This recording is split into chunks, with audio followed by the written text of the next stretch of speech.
Être juste est traiter tout le monde de la même façon.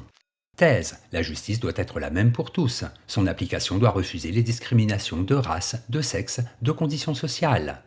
Antithèse, la justice est une idée générale qui concerne des cas particuliers. C'est commettre une injustice que de l'appliquer sans tenir compte de la singularité de chaque situation. Thèse, être juste, c'est traiter tout le monde de la même façon. En effet, il n'y a pas de justice si le traitement qui est réservé à chacun dépend de sa naissance, de sa fortune, de son rang, de son sexe, de sa race ou de sa religion. Dans un état de droit, les citoyens sont tous égaux devant la loi. Premier argument, la justice est la même pour tous. C'est en tout cas l'idée maîtresse sur laquelle repose la Déclaration des droits de l'homme. Les citoyens sont libres et égaux, libres d'agir dans les limites de la loi et du respect d'autrui, égaux devant cette même loi. Il n'y a de justice que si tout le monde est traité de la même manière, c'est-à-dire en tant que citoyen et non en tant que riche ou pauvre, croyant ou athée, noir ou blanc, homme ou femme. Deuxième argument, l'injustice commence là où cesse l'égalité devant la loi. Qu'un homme bénéficie des clémences de la justice parce qu'il est riche, influent ou célèbre, alors qu'un autre homme, pour le même chef d'accusation, est plus lourdement condamné, voilà qui constitue une injustice. Il en va de même pour toutes les autres formes de discrimination. Troisième argument, la justice renvoie toujours à la loi. Qu'il s'agisse de la loi morale ou de la loi juridique, le principe reste le même. L'application de la justice doit être la même pour tous. Si, comme le pense Kant, le fondement de toute action morale est de ne jamais se mentir, ni à soi-même ni à autrui, lorsque l'on juge de la moralité d'une action, il revient juste de mentir à autrui en fonction de ce qu'il est, de l'estime ou du mépris qu'on lui porte, de son appartenance à un sexe ou à une race donnée. En bref, être juste, c'est traiter tout le monde de la même manière. Il faut avant tout considérer l'homme comme un individu libre et raisonnable. Que cet individu soit homme ou femme, ouvrier ou ministre, de confession juive ou catholique. Antithèse, être juste, c'est traiter chacun de façon particulière. En effet, si la justice pouvait traiter tout le monde de la même façon, elle n'aurait plus besoin de tribunaux, de juges.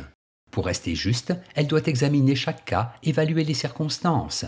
Il lui faut délibérer, affiner, corriger la loi. Premier argument, rendre la justice, c'est passer du général au particulier.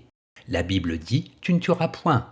Exiger que ce commandement soit appliqué à la lettre, c'est mettre dans le même sac celui qui tue pour se défendre et celui qui tue par intérêt en ayant froidement prémédité son acte. Il apparaît clairement que l'application aveugle d'une loi, dont la portée est générale, à un cas particulier, conduit à de flagrantes injustices. Deuxième argument, être juste, c'est tenir compte des circonstances.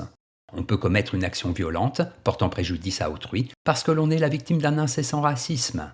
La justice doit tenir compte de ce fait et distinguer cette violence de la violence gratuite, aveugle, qui ne vise qu'à satisfaire des pulsions agressives. Certaines pratiques religieuses, comme les mutilations rituelles, sont interdites par les lois républicaines. Il convient cependant de distinguer une mutilation exécutée par une personne respectant les règles de sa confession d'une mutilation dont le mobile relève du pur sadisme. Troisième argument, la justice doit tenir compte de la singularité des individus. Le mot individu, qui vient du latin individuum, signifie qu'il ne peut pas être divisé. Autrement dit, chaque individu se distingue radicalement d'un autre. Être juste, c'est tenir compte de la singularité de chacun. En bref, si la justice est la même pour tous, son application ne peut pas faire l'impasse sur les circonstances, les mobiles d'une action, ni sur la personnalité, le passé de la personne qui l'a commise. La justice des hommes, concrètement, concerne avant tout les individus. Synthèse. Il faut distinguer l'idée de justice de la justice telle qu'elle est appliquée. Tous les hommes, en principe, doivent être traités de la même manière.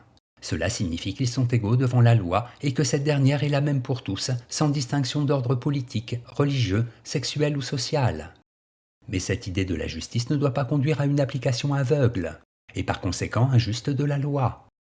En effet, l'homme est avant tout un individu, c'est-à-dire une personne qui se distingue d'autrui par son passé, son caractère, sa position sociale, ses convictions, le sexe auquel il appartient, etc. Si la loi est nécessairement la même pour tous, elle ne peut pas s'appliquer à tous de la même manière, parce que chaque vie humaine est une vie singulière. Notes et commentaires. Loi morale, elle renvoie à la conscience morale. La loi juridique ne couvre pas tous les aspects de la vie sociale et privée des individus. Aucune loi n'interdit à un homme de mentir à sa femme. La loi morale, qui se fonde sur la raison, guide l'homme dans le choix de certaines actions qui, dans le cadre de la légalité, n'engagent que sa conscience.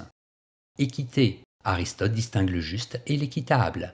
Est équitable ce qui est juste selon la loi et est appliqué selon les circonstances et les cas particuliers. Citation. La jurisprudence était considérée jadis comme la science du juste. Aujourd'hui, elle est l'art de l'équitable. Ce qui veut dire qu'auparavant elle était universelle et rigide et qu'aujourd'hui elle est particulière et flexible. Gian Battista Vico.